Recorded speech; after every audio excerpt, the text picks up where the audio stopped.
kiddos, welcome back to my channel. If you are interested on learning on how to create this look, then just keep on watching and we're going to get right into it. First, I'm going to go in with concealer. I'm going to take the Revlon Photoready color corrector in this peachy shade, apply a couple dots on my eyelids and under eyes, and then I am going to go in with the Revolution Conceal and Hydrate Concealer in shade C1. I'm going to dot this on my eyelids as well and create checks or triangles or V's or whatever you would like to call it on my under eyes. I don't apply it too close to my water lines because I want to be able to blend it into that area and not have it be too cakey or creasy or anything like that. I'm going to take my mini beauty blender and just be bouncing it on my eyes and under eyes.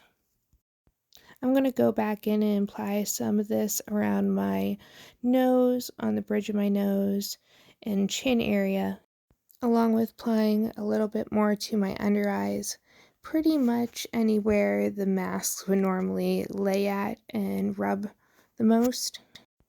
I'm going to continue to pat that in and blending it out through some of the other areas of my face.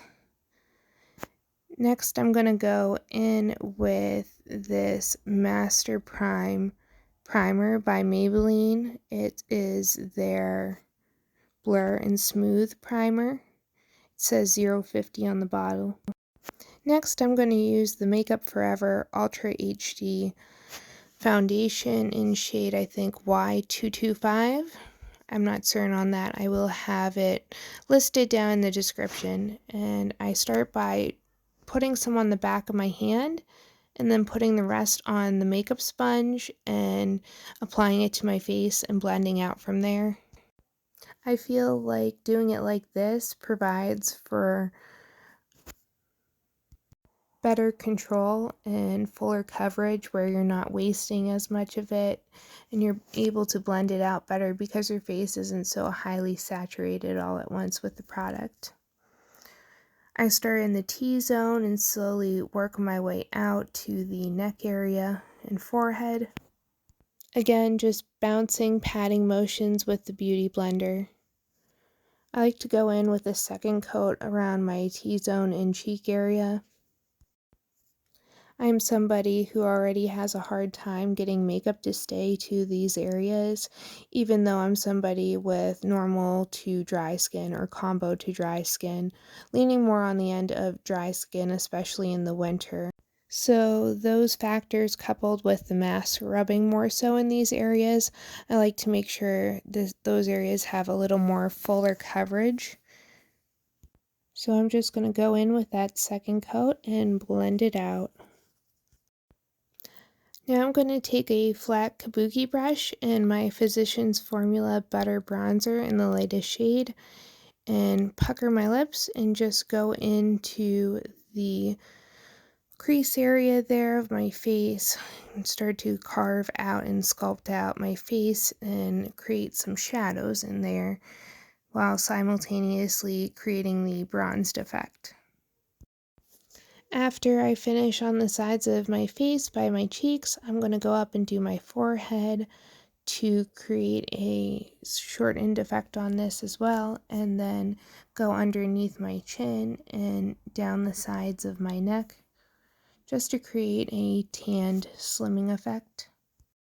While we have a moment here, if you guys have liked what you have seen thus far in this video, if you don't mind going and smashing that like button. Now I'm going to go in with the Wet n Wild Mega Glow Highlighter Powder in the shade Precious Metals. I'm going to use the Morphe M310 brush to apply this product to my cheekbones, the bridge of my nose, and my Cupid's bow. It's kind of hard to see it on the camera, but this product does pack a punch. Mind you, I don't have any other highlighter product on, and the lighting isn't the best, so being able to see that still is pretty impressive in my opinion. and it's definitely worth it for a drugstore product. I'm going to take the Tartiest Pro palette next and go in with my Sigma E20 brush. We're going to dip into the shade called Drama, which is a dark burgundy-ish color in the pan, but once it's applied to the eyelid, it's a little more of a crimson red. We're going to pack this in the outer and inner corners, avoiding the middle part of the eyelid and just working its way up to the middle crease area. We're going to leave the middle of the eyelid blank at this moment, just so then it'll make it a little easier when creating the sparkly halo effect later on.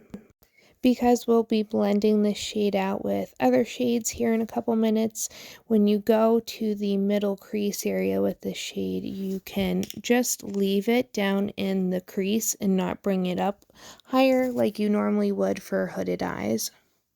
With the same brush, we're going to dip into the shade called Innocent. It's kind of a light, natural tan, skinish tone shade.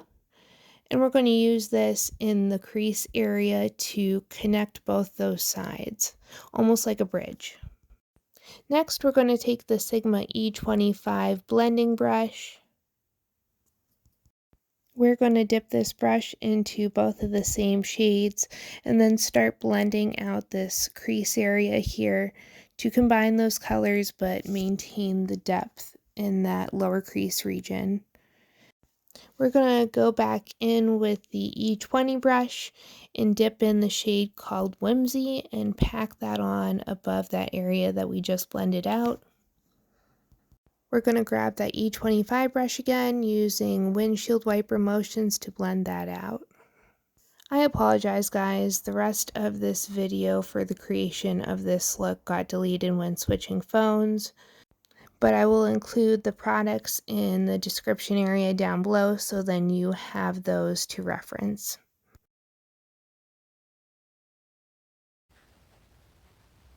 Well, that is it guys. This is the finished makeup look. I would like to hear from you guys. Is there a product you guys already know to be a dupe for the Tartiest Pro palette? Is there a product you would like to try to see if it would be a dupe for the Tartiest Pro palette? Let me know in the comments section down below. If you learned something from this video, don't forget to hit the like button. Make sure you subscribe and be on the lookout for my future videos. Until next time guys, bye!